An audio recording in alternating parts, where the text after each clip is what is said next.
Olá, mais uma vez estamos aqui para estudarmos a lição da Escola Bíblica Dominical. Nós da Igreja Batista Jardim das Esmeraldas, a nossa EBD ainda continua no sistema não presencial, então continuamos ainda gravando essas aulas. Hoje nós estaremos estudando a lição de número 6 da nossa revista Compromisso, né? E nós estamos estudando o livro de Gênesis. A nossa lição de hoje tem o título Deus começa a formar o seu povo. Eu sempre que paro para estudar essas lições, eu acabo me surpreendendo e ficando assim, impactado com algumas coisas, porque a gente lê a Bíblia, a gente vai estudando, mas quando a gente para mergulhar no assunto mais profundamente, a gente vai descobrindo coisas que a gente realmente não sabia. A história de Abraão, e o texto básico nosso aqui, que é do capítulo 12 a 15 de Gênesis, ele é uma história muito interessante. Na maioria das vezes nós estudamos essa passagem bíblica de uma forma mais superficial e nem sempre nos atentamos a alguns detalhes. Verdade que o tempo aqui também não oferece condições de darmos esse mergulho mais profundo. Mas antes de entrarmos na história de Abraão, vamos pensar o seguinte. Nós estamos no livro de Gênesis, que é o livro do princípio, do estudo do princípio, o começo das coisas. E nós vemos que depois da queda do homem, né, o homem pecou, se afastou de Deus, nós vemos que Deus ele vai mostrar que ele tem um plano de resgate da humanidade. E é interessante porque quando a gente pensa nos nossos planos, eu estava pensando nesse aspecto. Às vezes a gente faz um plano de alguma coisa e nós saímos de acordo com a circunstância, a gente vai mudando os planos. Ou seja, a gente planeja fazer algo, aí não dá certo, a gente muda o plano, vai adequando aquilo. E nós vemos que Deus, na verdade, ele tem um plano perfeito e esse plano ele vai pondo em execução, ele vai usando pessoas, e ele tem um propósito definido lá na frente. E quando nós vemos a queda, e nós vemos depois a situação lá daquele afastamento, e nós vimos nas lições anteriores a situação da Torre de Babel, na lição anterior, mais propriamente dito. E nós vimos que após o advento lá da Torre de Babel, as pessoas se dispersaram, ou seja, os grupos acabaram saindo. Por quê? Porque eles não se entendiam. E agora nós vemos Deus, através de Abraão, com um plano de escolher uma pessoa para que pudesse, dentre todas as nações, ter uma nação que pudesse servir de orientação e de bênção para todas as nações. E essa nação é a nação escolhida, a nação de Israel, a nação de Deus, a nação abrâmica, ou seja, os filhos de Abraão. E é interessante nós pensarmos nisso. E nós vemos Adão, depois nós fomos olhar lá nos capítulos nos versículos, capítulo 11, versículo 10 a 26, nós vamos ver uma genealogia na Bíblia lá. O primeiro grupo de genealogia lá, a história. E nós vamos ver desde Sete até Noé, não é? Até Noé, nós vamos lá em capítulo 5, versículo 3, nós vemos a situação de Sete, lá em 5, 28 nós vemos o nascimento de Noé, em 5, 32 nós vemos o nascimento de Sem, e já vamos ver o nascimento de Abrão, né? Porque o nome dele era Abrão, em 11, 26. E nós vamos ver o quê? Quando nós vamos pegando essa genealogia, que às vezes não é algo fácil de ler, nós vamos vendo que Deus realmente, o fio condutor, ele é perfeito. E nós vemos que o pai de Abrão, né, Terá, ele teve os seus filhos. Vamos ver lá em 11, 26, que antecede esse texto nosso aqui. 11, 26, diz o seguinte: aos 70 anos terá, ou terá, como alguns podem preferir, havia gerado Abrão, Naor e Harã. Esse texto aqui é interessante porque na outra parte da genealogia há simplesmente a descrição simples da genealogia, que fulano gerou ciclano, agora aqui tem uma explicação. Ou seja, a pessoa de Abrão vai ser tão importante que nós temos uma explicação. Esta é a história da família de Terá. Terá gerou Abrão, Naor e Harã. E Harã gerou Aló. Harã morreu em Ur dos Caldeus, sua terra natal, ou seja, Harã, irmão de Abrão, quando ainda vivia Terá, o pai de Abrão, seu pai. Tanto Abrão como Naor casaram-se. O nome da mulher de Abrão era Sarai, e o nome da mulher de Naor era Milca. Esta era filha de Harã, pai de Milca e de Isca. Ora, Sarai era estéril, não tinha filhos. Terá tomou seu filho, Abrão, seu neto Ló, filho de Harã, e sua nora Sarai, mulher de seu filho Abrão, e juntos partiram para Ur dos Caldeus. Por que eu faço questão de ler esse texto? Primeiramente, porque dá importância nesse aspecto da formação da família de Terá aqui e essa saída de Terá aqui. No primeiro momento, a gente pode pensar aqui, mas então a decisão aqui da saída de Ur dos Caldeus não foi um chamado, foi na realidade uma decisão do pai de Abraão. Só que aqui nós não vemos que Moisés ele não vai mostrar esse aspecto. Mas quando nós vemos lá em Atos capítulo 7, versículos 2 a 3, nós vamos ver lá no discurso de Estevão que na realidade Deus havia chamado Abrão lá em Ur dos Caldeus. E aí nós vamos ver que Terá apenas acompanhou então essa decisão de Abrão. Olha só esse chamado. Atos capítulo 7, de 2 a 3. Olha só o que diz aqui o texto bíblico. Atos capítulo 7, 2 a 3. Diz o seguinte.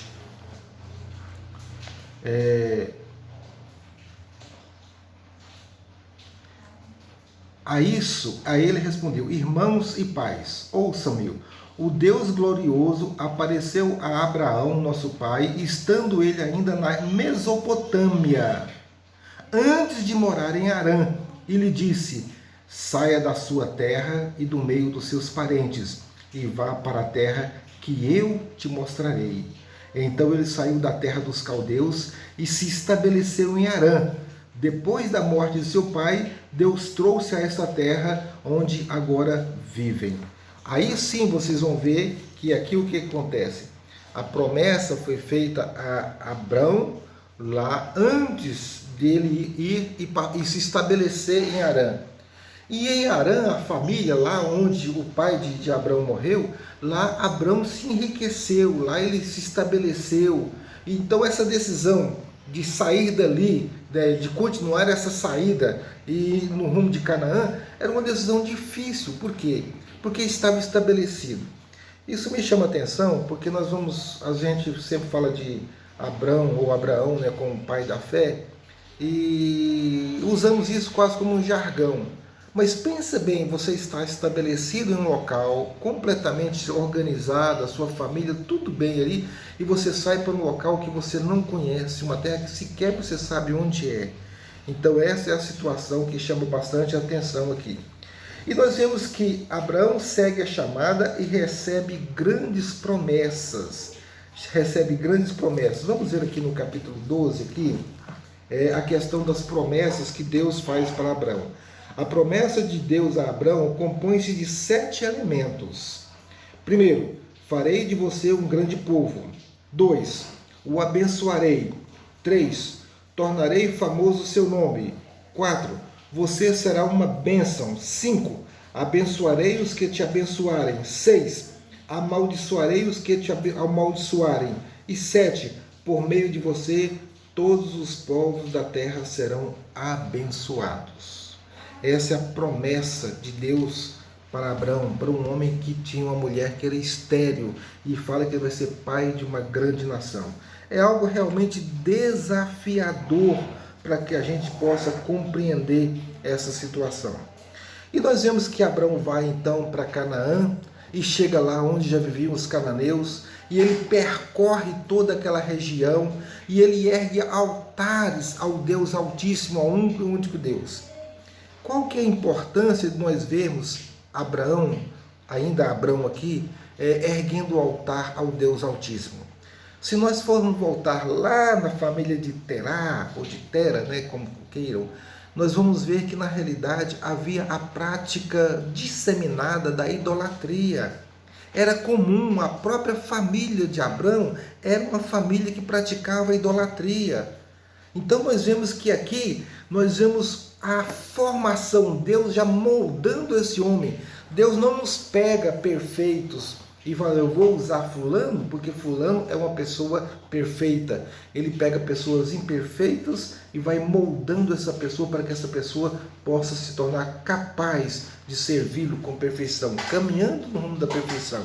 Então nós vemos aqui Abraão já se moldando, erguendo o altar ao Deus Altíssimo. Por quê? Para que ele possa exatamente estabelecer essa nação, que vai ser uma nação, ao invés de ser politeísta, vai ser uma nação em que Deus é o único Deus, diferentemente das outras práticas. E ele se estabelece ali, ele passa lá em Canaã, mas aí vem a adversidade. E a adversidade nós vemos no segundo tópico aqui, quando a fome leva Abraão ao Egito, no capítulo 12, 10 a 20. E aqui tem uma coisa assim que chama a atenção e que é objeto de discussão, é o seguinte, é que na realidade é como se tivesse faltado confiança de Abraão, a fraqueza do homem, confiança de Abraão na promessa que Deus tinha feito a ele. Deus não tinha feito a promessa que iria proteger, que iria cuidar dele, que ia abençoá-lo. Mesmo assim, ele toma a decisão de ir para o Egito. Por quê? Porque a terra estava tendo uma grande fome, e ele então foi para o Egito. Só que tinha um problema. Ele sabia de uma situação que ele poderia estar em risco. A mulher dele, Sarai, era uma mulher bonita. Ela não era mais uma mocinha, ou seja, já tinha mais dos seus 65 anos por aí, mas era uma mulher muito bonita. E ele sabia que era comum na prática de outros povos que os reis poderiam se apropriar de qualquer mulher bonita que se interessasse para compor o seu harém, desde que ela fosse solteira. Então ele falou para Sarai, olha Sarai, vamos fazer um combinado aqui, já chegando no Egito. Se eles souberem que você é minha mulher, eles vão te matar e vão para ficarem com você. Então vamos fazer o seguinte, você fala que é minha irmã. E aí nós vamos pensar, gente, mas não pode. Como é que Abraão resolveu mentir? É difícil a gente entender, mas tem um aspecto que eu acho que é interessante. Duas coisas que eu queria chamar a atenção. Primeiramente, porque nós temos que reconhecer que ele era humano e ele temeu pela sua vida. Os reis não podiam pegar uma mulher casada, porque o crime de adultério era um crime gravíssimo. Mas ele poderia matar o marido, a mulher ficaria viúva e então ele teria aquela mulher para ele. Então ele falou isso, ela fala que você é minha irmã. Aí ele perguntou, mas será que ele mentiu 100%? Não, porque a Sarai na realidade era filha de Terá com outra mulher, não com a mesma mãe de Abraão. Ou seja, ela era meio irmã de Abraão. Então nós vamos, se vocês observarem isso, lá no capítulo 20, de 12 a 13, nós vamos ver essa narrativa, já em outro episódio, ou seja, Abraão mentiu uma vez e depois foi obrigado a mentir de novo. Lá no capítulo 20, de 12 a 13, já lá diante do rei Abimeleque, quando ele fala, Abraão partiu dali para a região de Negueb e foi viver em Cádiz e Sur, depois morou algum tempo em Gerar. Ele dizia que Sara, sua mulher, era sua irmã. Então Abimeleque, rei de Gerar, mandou buscar Sara e a tomou para si. Certa noite Deus veio a Abimeleque no sonho e lhe disse, você morrerá. A mulher que você tomou é casada. Mas Abimeleque ainda não havia tocado nela. Disse: Senhor, destruirás um povo inocente? Não foi ele que me disse, ela é minha irmã? E ela também não disse, ele é meu irmão? O que fiz foi de coração puro e mãos limpas. Ou seja, era uma cultura, era uma prática. Então ele realmente ele fala que não sabia. E Deus respondeu para ele. Então Deus lhe respondeu no sonho: sim, eu sei que você fez isso de coração puro. Eu mesmo impedi que você pecasse contra mim e por isso lhe não permiti tocá-la. Abimeleque ainda não tinha tocado em Sara. Agora devolva a mulher ao marido dela, ele é profeta, e orará em seu favor, para que você não morra. Mas se não a devolver, esteja certo que você e todos os seus morrerão. Aí na manhã seguinte, Abimeleque chamou Abraão, foi falar para ele: mas por que você foi fazer isso comigo? Aí Abraão respondeu para ele, Abraão respondeu, aqui já é Abraão: eu disse a mim mesmo, certamente ninguém teme a Deus nesse lugar, e irão matar-me por causa da minha mulher. Além disso, na verdade, ela é minha irmã por parte de pai. Versículo 11, isso aqui, olha. Ela é minha irmã por parte de pai, mas não por parte de mãe, e veio a ser minha mulher. Então, aqui ele está justificando a sua atitude. Não que uma meia mentira possa parecer verdade, e não meia verdade vai ser, totalmente mentira. Mas nós vemos que ele está justificando a sua atitude. Mas a verdade, ela tem que ser absoluta. Nós sabemos isso na nossa vida. Lá na situação do Egito, era a mesma coisa aqui. E lá o rei tomou Sara para si e depois acometeu de males aquele povo o Abraão teve que então depois sair de lá. Quando o rei chamou Abraão: por que você foi fazer isso comigo? E ele então fez com que Abraão fosse embora dali, mas ele foi levando todos os bens que ele tinha adquirido. Então nós vemos que na realidade o erro de Abraão lá gerou uma situação que levou a outras situações difíceis. Às vezes nós pensamos que estamos tomando atitudes por nossa conta, agindo corretamente, estamos enveredando por caminhos que podem levar a erros gravíssimos. A gente sempre tem que pensar o quê? Sempre confiar na promessa de Deus e não nos desviar nem para a direita nem para a esquerda. O outro tópico ele vai falar aqui da separação de Ló e a promessa da terra. É uma situação que mostra que quando Abraão e Ló se desentenderam lá na terra prometida, por causa dos pastores não estavam se entendendo, com a grande quantidade de pessoas e gado. E acabou que Abraão falou para Ló: não, você escolhe, olha para um lado, para o outro, escolhe para onde você vai querer ir. E se você for para cá, eu vou para lá. E aí dessa forma foi feita. E aqui nós vemos uma coisa interessante, que Deus reafirmou a Abraão o seu propósito para a vida dele naquela terra. Versículos de 14 a 17 do capítulo 13. Deus reafirmou. Deus sempre vai reafirmar a sua promessa na nossa vida quando nós confiamos nele de todo o nosso coração. E depois, se vocês lerem esse texto aqui, que não dá para lermos agora, vocês vão verificar isso aqui também. E Ló foi então para aquele lugar que ele achou que seria o melhor. Aliás, antes de falar isso aqui, então depois que Ló escolheu a parte que seria mais aprazível, aparentemente, Abraão foi para o outro lado e ergueu um altar lá, novamente erguendo o altar ao Deus Altíssimo, e ali adorando, ou seja, se estabelecendo na terra. Depois no capítulo 14, nós temos quando Ló já estava estabelecido lá, nas cercanias de Sodoma lá e Gomorra, nós temos aquelas guerras que foram lá, daqueles reis, os reis que foram para lá e acabaram levando aquele povo cativo, inclusive Ló. E aí nós vimos que novamente Abraão vem em defesa de Ló. E então Abraão aqui agora, ao invés de ficar apenas na oração, ele partiu para a ação. E ele reuniu um povo, foi lá, guerreou, derrotou os outros reis lá e libertou o povo e os seus pertences. E Deus Aqui tem uma experiência muito interessante. Nós vemos na situação de Abrão, quando ele voltou, a situação com o rei Abimeleque, né? Nós vemos aqui, ver se eu acho aqui,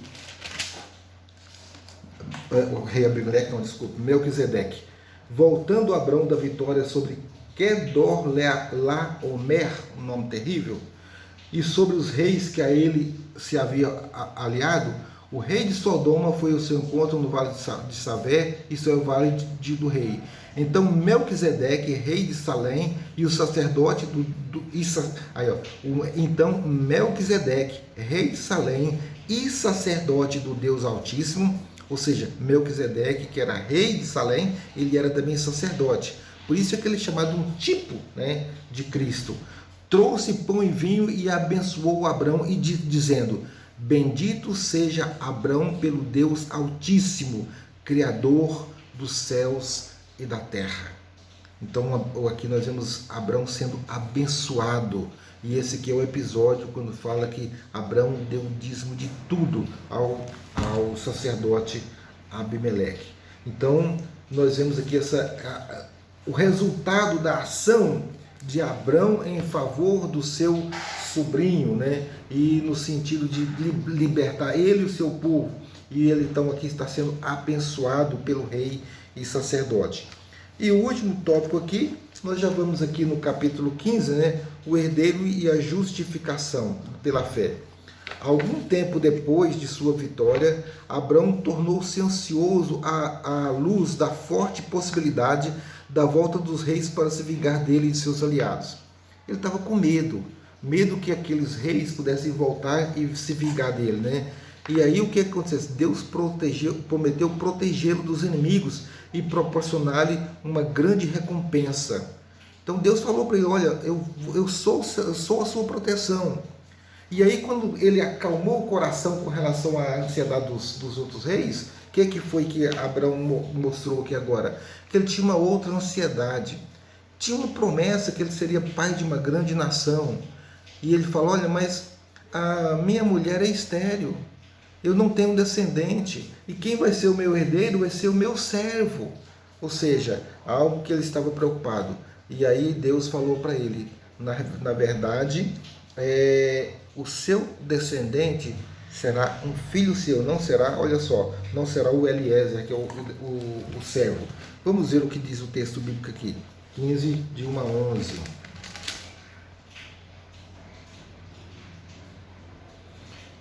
Então o Senhor deu-lhe a seguinte resposta: seu herdeiro não será esse, um filho gerado por você será mesmo o seu herdeiro. Levando para fora da tenda, disse-lhe: olhe para o céu e conte as estrelas, se é que as pode contar. E prosseguiu: assim será a sua descendência, de um filho seu. É a promessa que Deus fez a Abraão. Ou seja, Deus não tarda com a sua promessa. Deus não falha na sua promessa. E aí nós vemos um versículo que é maravilhoso a gente ler. E nós vamos encerrar essa lição com esse versículo, que é o versículo 6 aqui, ó. Abrão creu no Senhor e isso lhe foi creditado como justiça. Abrão creu no Senhor e isso lhe foi creditado como justiça. Que possamos então aprender cada dia mais a confiar mais em Deus, a depositar nossa esperança, nossa confiança nas mãos de Deus. Mesmo quando as coisas parecem que estão dando errado, tudo, mas Deus tem um plano. E a nossa experiência pessoal sempre é dessa forma. Ou seja, Deus vai nos mostrando que nós não temos capacidade de olhar o nosso futuro. E como Ele vê além, como Ele é onisciente, Ele é onipresente, onipotente, Ele sabe o que é melhor para nós. Confiemos em Deus, depositemos a nossa esperança, a nossa confiança, dobremos os nossos joelhos diante dEle, para que a nossa vida esteja realmente dirigida por Ele, porque assim nós poderemos ser realmente abençoados e abençoadores. Amém? Que Deus possa nos abençoar nesse instante.